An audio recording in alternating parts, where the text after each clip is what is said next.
All right. Welcome back to the Freedom Corner podcast with the Mississippi Freedom Caucus. I'm your host, Stephen Utroska. Today here with Representative Chris Brown, who is one of our caucus members. Chris, glad to have you on finally. Thanks, Steve. Yeah, good to join you today. We got a nice topic. Oh, Should yeah. be fun today. Well, it's been a good week, right, for those who like to raise taxes and spend money and do things like that. So it's interesting. I'm a big Calvin Coolidge fan, obviously. Any conservative, fiscal conservative is. I love one of his quotes saying, collecting more taxes than is absolutely necessary is legalized robbery.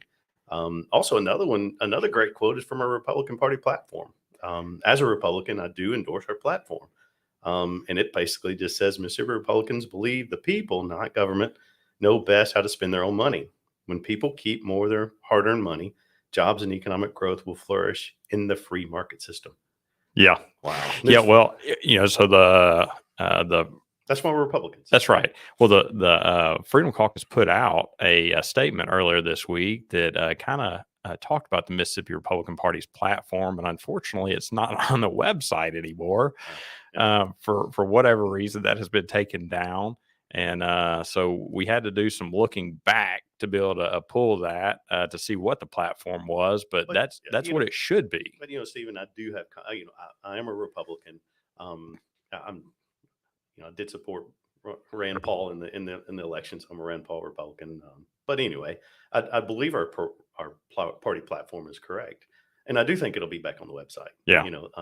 We are people say, well, what are y'all doing? And we're not fighting against Republican principles. We're actually backing them up. We're supporting them. And actually we want to be the conscience of the caucus, the conscience of the party to say, hey guys, we're straying from the course. Let's go back to our core principles. Yeah. No, that's right. Well, I mean, that's the Mississippi Freedom Caucus is not a bunch of members who left the Republican caucus. That's correct. Yes. It's members who said, hey, we're actually going to stand up for what the platform of the Republican Party says. Mm-hmm. And let's support that and actually stick to our principles and do what it says. And it's not easy, because what happens is, I'm a father, number one. So when your kids come to you and I want this money, I want this money, I want this money. It's like, well, no, you can't have it all. Yeah. You have to say no sometimes. It doesn't mean you hate them. It doesn't mean you don't want them to do good. That's right. But they have to hear no sometimes. Yeah. Because it's not in our budget. And so, my oldest son always wanted a new car, a Ferrari. He's like, well, son, it's not in the budget. But sometimes some of our political operatives think it's in the budget. Yeah, that's right. Well, it's not their money, right? Yeah. That's it's not yours to give. That's an old David Crockett. Yeah, that's right. Well, and no one ever spends someone else's money as wisely as the person who actually put in the labor to earn that money would. Exactly. And that's, what we're doing this year, it's interesting. We had a windfall. So windfall, for those listening, is we took in a whole lot more taxes than we thought we would have. So the legislature budgets every year. So we set the budget, what we're going to spend on the government. And this year we were over estimates by over $1 billion. Yeah. $1 billion out of a $5 billion budget. So it was a huge increase. So what do you do with that? Yeah. Well, so back to the Coolidge quote, if you take more money than is absolutely necessary, give it back to the people. There you go. So you give it back. Mm-hmm. Or the other side is, let's find new ways to spend money that we didn't need to last year, right? Let's find new ways to spend it. We can chalk up all kind of new ways to spend it, new ways to buy things. There's never an end to people with their hands out. Yeah. Or most of it's special interest. And that's right. That's the interesting part down here. Being down here 10 years, you see kind of what's going on, and under the dome. There's things that when you're back home and you're in the coffee shop and you're talking to people, it's like people bring up things down here and you're like, that doesn't make any sense. But there's something in the ether under that dome that all of a sudden makes it make sense to some people.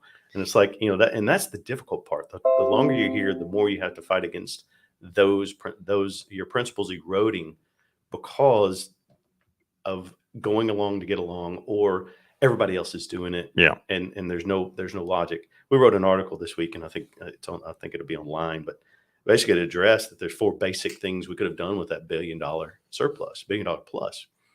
We can give it back to the people. Number 1. Number 2, we can cut taxes. Number 3, we can pay down the debt. Or number 4, we can expand government. It's so hard to be fiscally conservative especially when you have election year next year. And so people want to continue to spend and grow government because it feels good. And you're able to grow your base and to make people happy going into the ballot box next year. Yeah, well, Thomas Sowell, in several of his books that he's written, he comes back to the same point that politicians want to get reelected. Yeah. And a lot of times that's their number one goal is reelection. And so if they have an opportunity to take money that is not theirs and spend it in a way that will benefit them in reelection, many times they do that. Well, here's the issue this year. I think the ultimate issue is we have a historic opportunity to give an income tax cut. Yep. Mississippi can join the high growth states of Florida, Tennessee, Texas, others that have huge migration of people moving into the state to take advantage of the state not taxing your labor. Yeah. So, when you look at taxing labor, I work and I trade my labor for goods. It's immoral for the government to tax that labor. Yeah. It's much better to tax on consumption. The more I spend, the more taxes I pay, and then I can decide whether I pay the tax or not by spending money. Right. So that's a novel idea, but we moved it in the right direction by doing an income tax cut. The problem is the sales tax raises instantly, and then we set up triggers. Yeah. Well, the triggers come based on this year's revenue, but this year's revenue is a windfall from COVID spending. Yeah. So the federal government sent a bunch of money down to businesses and to individuals that in turn bought goods and services in the state, therefore paying the taxes. So those taxes are artificially inflated. Yeah. So when those stimulus dollars go away, where are we going to be at in our budget? And so that's why fiscal conservatives, we looked at it and said, okay, time out, guys.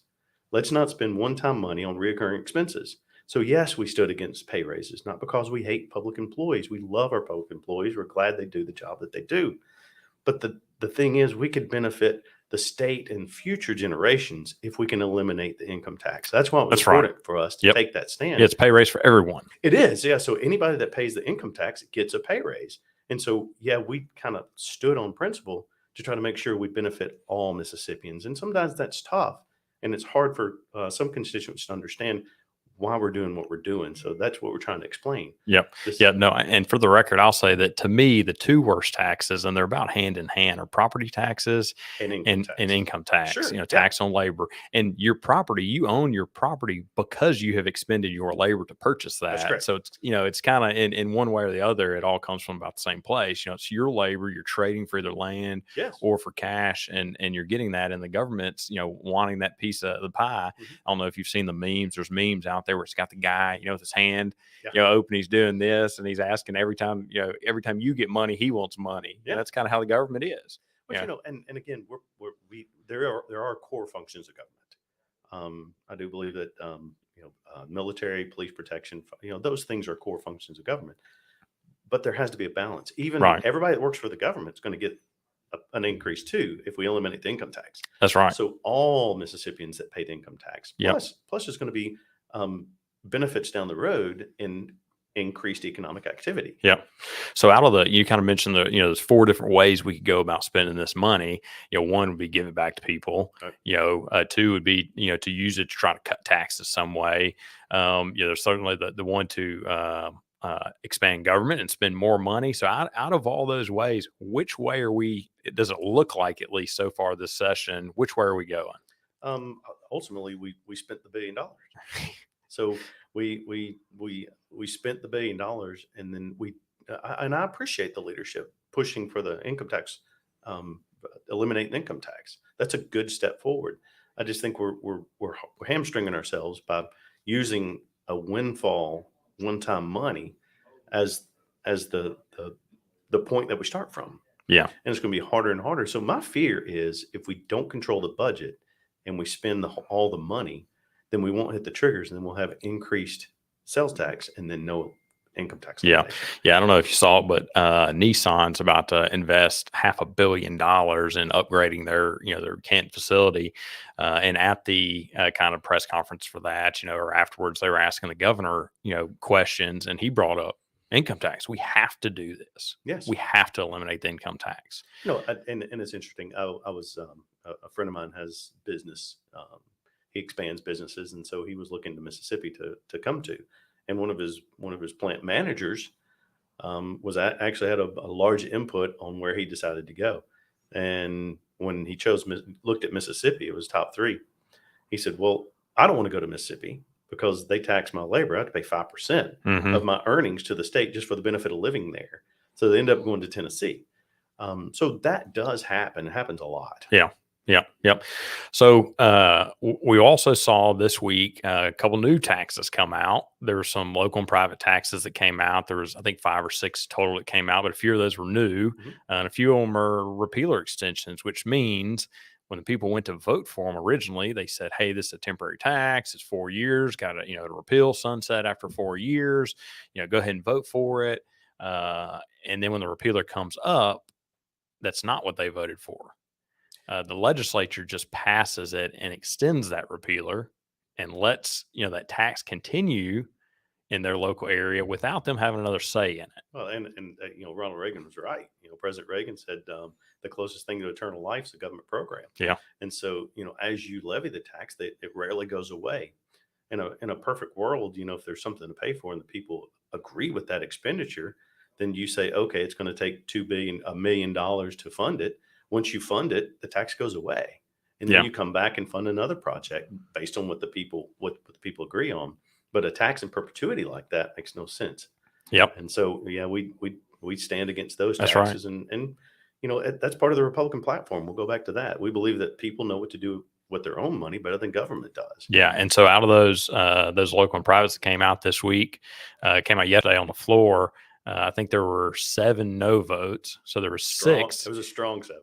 Yeah. 6 Mississippi Freedom Caucus members, and one more, joined the voting block with the caucus members. The junior gentleman from Itawamba, yes, and I will say that we have some wins too. Like today, we voted on eliminating the sales tax on precious metals. Yep. So that's right. Chairman of Ways and Means, Chairman Lamar, did a good. I appreciate him bringing those bills out, and that's freeing people to be able to trade precious metals without that's right, without the government taxing it. So we have some wins, which includes coins. So if you have gold coins, silver coins, or bullion, which it does seem odd that you're going to tax. If I got a federally minted coin, and I trade it to you, they're going to tax it. It's like giving you a quarter taxing it. So that's a tax that needs to go away. I've got some silver, but I've actually got Canadian coins because I figured they don't have the U.S. Name on it, so they don't own it. Interesting. So any of those coins that have the United States of America minted on it, I figure if they want to come take it, it's got their name on it. But aren't you afraid Trudeau will come get it? As crazy as he's acting. We'll see if he can cross those borders. Yeah, it's interesting that they claim that Trump was fascist. Fascist. But then this guy, but they're seeing it now. Well, yeah, but in a leftist leaning guy, I mean Trudeau, when you threaten to take people's money for openly freely protesting a bad policy, and he's going to shut them all down, put them in jail, and possibly steal their money. That's fascism. Yeah, well, that's scary. I don't know that Biden's that far off from that. He's just not quite as showy about it, I think. And we have a constitution. I don't think the Canadians have a constitution like ours. So, I do believe in our people, and I believe our constitution is what separates us from most other countries. Yeah. No, I agree with you. So what else? So today on the floor, you guys went through a bunch of appropriation bills, which is allocating money to agencies. Oh, it was one appropriation bill. It was interesting. No, it was Ways and Means. It was $60 million for a museum. It was National Guard. So National Guard is a core function of government. Sure. If we want to give $60 million to the National Guard, we support that. But bonding money for a museum, which is $60 million, when we have $1 billion budget surplus, if it was that important, we should just spend the $60 million on it. Yep. But $60 million, it's to the National Guard Museum. Not to the National Guard. Not to the National Guard. It's not going to training. It's not going to upgrade our facilities. It's not going to new equipment. It's not going to things that actually provide support for our National Guard. Which again, as you take those votes, people look at it and say, "Oh, you're against the National Guard." No, we're 100% for our national defense. We're 100% for those guys. But this money didn't go to the National Guard. That's right. Yeah, it went to the museum. Yeah, and museums are good, but they should be funded from public. Right. If they're good and if they can turn a profit, then a private company should be more than willing to invest that money into the museum so that they can self-sustain it. Yes. So yeah, and so there was other appropriations bills. There was a block vote taken up with about 50 different appropriations. I know one of the caucus members, Brady Williamson, he actually pulled out some firefighter funding from that because another, essential core function of government. Yep. So he pulled that out and said, "No, I actually do want to vote for that." Mhm. But I'm not going to vote for the other 49 bills that are not core functions of government. So he pulled it out of the block vote and then voted against the block because that's how, just another scheme that the legislature likes to do to try to convince people to vote for some of these bad bills. They try to block it all together and say, "Oh well, core function of government." Firefighters, you got to, or Department of Transportation roads, you got to vote for this. Well, no, I'm not going to vote for 1%, Right. of good carried with 99% bad, but that's what they like to do, especially on bond bills, Yeah. So, But the good part of it is we were able to pull it out, and so we're able to vote on it independently. And again, that's the process works, and we're not, we're just trying to go back to our core principles. yeah, And I think the people, our Republican, Republican constituencies and fiscal conservatives, long term, it'll pay dividends. It'll pay dividends for everybody in the state if we're fiscally responsible today. That's right. Well, I mean, we are starting to see, the words grassroots. People, that's kind of a newer term. In the last 5 or 10 years or so, people start talking about the grassroots. But I tell you, it's becoming more popular because the grassroots are getting more involved. The people on the ground level are starting to realize what's going on in Jackson. They see their politicians campaign, limited government, lower taxes, conservative ideals, and then they get up here to Jackson and they're wondering.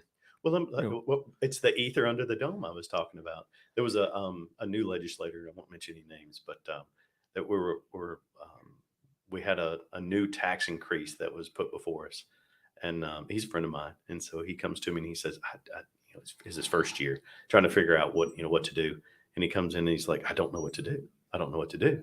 And I said, well, gentlemen, it's easy. You look at your push card and you tell the people what you said you would do. If you said you're for tax increases, vote yes. If you said you're against tax increases, vote no. Yep. And that's something that we do campaign back home, what we're going to stand for. Right. And then we have to go back and answer for it every 4 years. But I keep a push card on my desk and I try to do everything that I told the people I would do. And so you look at it and say, if I'm for lower taxes, responsible government, individual responsibility, less government, then I have to hold to that. Yeah. Because that's what I told them. And I think there's few members that are doing that. And I don't mean caucus members. I mean members of the legislature that are doing that, pulling out their card and saying, hey, what did I say I was going to do? Let me make sure I do this. Well, there's a difference between politicians and statesmen. That's one of the things. A politician will lick his finger and put it up in the wind, put it up in the air to see where the wind's blowing. Yeah. And that's what he's for, what he or she's for or against. A statesman votes on their principle, and then every 4 years the people judge them on those principles. Yeah, and that's the way it's supposed to work, because then a man that's a politician, you never know where he's going to stand. Yeah, and do you base your vote on, if you get 20 calls and 9 were for an issue and 11 were against it, do you go with 11, or do you or do you try to vet it out and see does it square with with the core principles that I support? Yeah. So I had a guy ask me one time, he said, well, what if an elected official gets up to Jackson and, he ran on all these platforms, but he's supposed to represent his people, right? So what if his people, all of a sudden, they want taxes? I said, no. You just stick to your principles and what you said you were going to do when you campaigned. Mm-hmm. And you don't have to worry about which way the wind's blowing. Because this is the thing. When you get elected, say there's 5,000 people that voted in your election. Well, they voted for you and elected you based on what you said when you campaigned. Right. But when you get up there, then all of a sudden you get 100 calls from people that are saying, hey, vote for taxes. And you're like, well, if that's what they want me to do, but that 100 people that call you is a very small percentage of the people, the everyday working individual that, works, goes home, spends time with their family. They're not paying attention to what's going on up here. Sure. But they elected you because of what you said, right. When you campaigned. And they let you make the tough calls. And so, your guiding principles guide you to do the right thing. And so you do your best when you're campaigning to portray and to tell them, these are my core principles. Yeah. I don't believe in deficit spending. I don't believe in wasting your tax dollars. I will always look and say, would I spend my money on this? Yeah. So people work hard. People work hard for their money, and it is appropriated in Jackson is sent to Jackson, and it's not ours to give. Yeah. So as you look at these things, you look at it and say, okay, I know a lot of people that work very, very hard. We took this money from them. That's right. Yep. How do we best appropriate it in a way to benefit as many or all Mississippians that we can? That's right. And so that, I mean, and when the choice isn't clear, you just give them back their money and let them decide how they want to spend exactly with the income tax cut. And those are one of the things that people think, well, if you vote no, you're against something. Yeah. Well, it's not true. Sometimes I vote no because the bigger picture. That's and right. then we go back to the income tax cut. If we can get an income tax cut, the brain drain is, as far as all the kids, not all the kids, but a lot of our college students leaving the state and going elsewhere. Well, if we don't have an income tax here, and all of a sudden these new businesses are locating here, they can work close to home. Yep. And as a father of 5, I want to see that. I've been an 8th generation Mississippian. I want to continue to live here. I want all my kids to want to live here. But if conditions are better and things are you don't have to pay a 5% penalty for working in the state, they may move across the border to Tennessee. That's right. Yep. Well, good. Well, I certainly appreciate having you on again. Freedom Corner podcast. We do this every Thursday with one of the members. So glad to have you on today. And I always end by saying, have you guys on, and we are proud of the work that you guys are doing. And I truly mean this when I say it. But there's nobody I would rather have fighting in my corner up in Jackson. So thank you so much for being there. For everybody that's watching, thanks for tuning in again. We'll be here next Thursday with another edition of the Freedom Corner podcast. You guys have a great day. Thanks, Steve.